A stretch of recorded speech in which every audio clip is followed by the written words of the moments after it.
ఏంటోనండి, మీరు అర్థం అన్నట్టు ఏం అర్థం కావట్లేదు.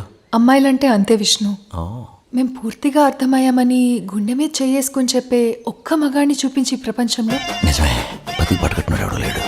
రైట్. देखो विष्णु विन्यासम వీటి విచిత్ర విన్యాసం. బయటంతా రెడ్ ఫ్లాగ్స్ డిస్కషన్ పెరిగిపోయింది.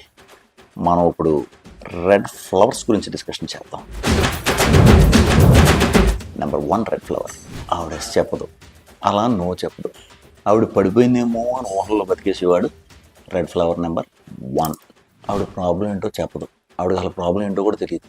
కానీ మనోడు పెద్ద థెరపిస్ట్ లాగా బీభత్సాలు చేసేసినట్టు ఫీల్ అయిపోయి మొత్తాన్ని సంగనాగిపోతాడు. ఆడు రెడ్ ఫ్లవర్ 2. వీడికి పడక పిల్ల పడుతుందండి. కొంపదీసి మళ్ళీ బ్రేకప్ అయితే మళ్ళీ ఇంక జీవితంలో ఎవరితో దొరకదని భయంతో ఆ పిల్ల ఏం చెప్పినా ఊ కొట్టేసి దాని వెనకాలకు ఒక పిల్ల తిరిగేస్తుంటాడు. ఆడు రెడ్ ఫ్లవర్ 3. ఎన్ని చెప్తాడు కానీ విష్ణు కూడా రెడ్ ఫ్లవర్ అయ్యాడు. ఎలా రెడ్ ఫ్లవర్ అయ్యాడు తెలియాలంటే విష్ణు విన్యాసం టీజర్ చూడండి. ఆ తర్వాత ఏమైంది తెలియాలంటే విష్ణు విన్యాసంకి టికెట్స్ బుక్ చేసుకోండి 27th Feb in your nearest theatre. देखो विष्णु विन्यासम వీటి విచిత్ర విన్యాసం.